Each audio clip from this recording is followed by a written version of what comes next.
Hello everyone and welcome back to my channel. दोस्तों, क्या आपने कभी शतरंज खेलते वक्त सोचा है कि क्या होगा अगर हर चाल किसी आत्मा की पुकार बन जाए?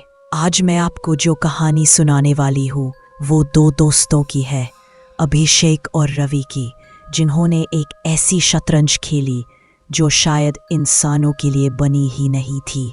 वो रात थी पूर्णिमा की। आसमान पर चांद बिल्कुल गोल था और शहर जैसे सांस रोक कर बैठा था। अभिषेक के मन में एक पागलपन भरा आइडिया आया।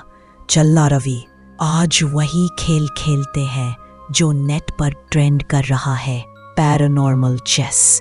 रवि ने पहले हंसकर टाल दिया, पर थोड़ी देर बाद बोला, चल करते हैं। अभिषेक ने अपने पापा का पुराना शतरंज बोर्ड निकाला। वो बोर्ड अजीब था, काले सफेद खानों के नीचे जैसे कोई पुराने जमाने के मंत्र खुदे हुए थे। साथ में एक काली हड्डी की पासा जिस पर कुछ अजीब चमकते हुए चिन्ह खुदे हुए थे। और इस खेल के नियम भी डरावने थे। पासा ये नहीं बताता था कि कौन सी चाल चलनी है, बल्कि ये तय करता था कि इस बारी बोर्ड के कौन से नियम बदलेंगे। कभी खाने टेढ़े हो जाते, कभी मोहरे अपनी जगह बदल लेते, कभी मरे हुए मोहरे वापस जिंदा हो जाते और कभी राजा अपनी छाया से हमला करता। शुरू में सब ठीक था। पहली बार पासे पर आया प्यादे का श्राप और उसी पल पूरा कमरा जैसे किसी कब्र जैसा खामोश हो गया। दोनों के कानों में बस अपने दिल की धड़कनें गूंज रही थीं। दूसरी बार आया राजा की छाया और तभी मेज के नीचे से किसी गीली सांस की आवाज आई। दोनों ने एक दूसरे की ओर देखा और हंसने लगे। भाई बियर का असर है शायद। लेकिन जैसे जैसे पासा घूमता गया, हवा और भारी होती गई, कमरा ठंडा और अजीब। फिर रवि की बारी आई। पासा रुका प्रेत पर। उसने चाल चली और होठों से कुछ बड़बड़ाया। अभिषेक ने पूछा, क्या कहा तूने? रवि ने ऊपर देखा। उसकी आंखों में अब डर नहीं था, बल्कि किसी और का भाव था। धीरे से बोला, वे कह रहे हैं छत बहुत नीची है, उन्हें तंग लग रहा है। अभिषेक के शरीर में सिहरन दौड़ गई।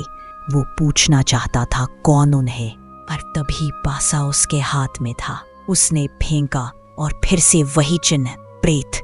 पहले तो बस एक किताब शेल्फ से गिर पड़ी, फिर झूमर हिलने लगा और दीवाने आत्माएं हो। रवि अब झुक गया था। उसकी आवाज धीमी पर अजीब थी। दीवारें गीली है, सब कुछ यहाँ डूब गया था बहुत साल पहले। क्या तुझे गंध नहीं आती? और हाँ, सच में आती थी, किसी सड़े ठहरे हुए पानी की गंध। दीवारों पर काले नम धब्बे उभर आए थे। अभिषेक समझ गया ये खेल नहीं था, ये एक दरवाजा था और वो अब खुल चुका था। रवि ने अगली चाल चली। पासा दिखा अंधकार का आह्वान और उसी पल रवि की आंखें खाली हो गईं। वो कहता है, मैं सही मोहरा हूं, उसने बुदबुदाया। कमरे की सारी शेल्फें जोर से गिर पड़ी। दीवारें कराहने लगीं, जैसे कोई पुराना घर जिंदा हो उठा हो।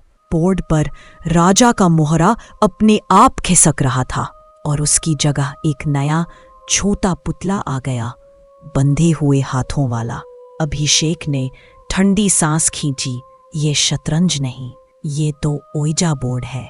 पासा आत्माओं को बुलाने वाला माध्यम था। रवि, वो चिल्लाया, बस कर, ये खेल मत जारी रख। रवि ने सिर उठाया। अब वो रवि नहीं था। उसकी आंखें काली, गहरी और खाली थीं। खेल खत्म? वो मुस्कुराया। अभी तो शुरुआत हुई है, अब तेरी बारी है, या तू भी आ जाएगा?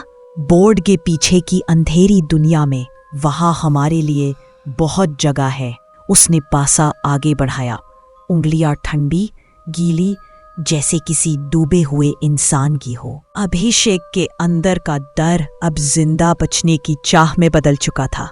उसने पास वाली अंगीठी की रॉड उठाई और पूरी ताकत से शतरंज बोर्ड पर मार दी। सारे मोहरे हवा में उड़े और एक भयानक धातु फाड़ने जैसी चीख गूंज उठी। फिर बत्तियां बुझीं और दोबारा जल उठी।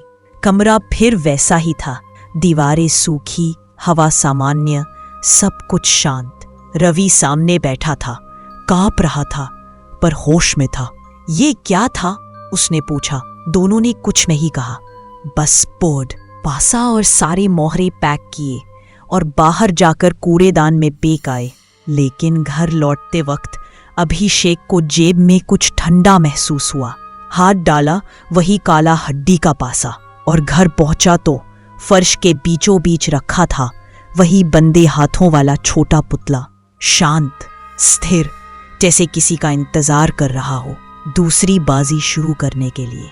अगर आपको कभी अलौकिक शतरंज नाम का कोई गेम ऑनलाइन दिखे तो प्लीज कभी मत खेलना, क्योंकि कुछ खेल जीतने के लिए नहीं, बुलाने के लिए होते हैं।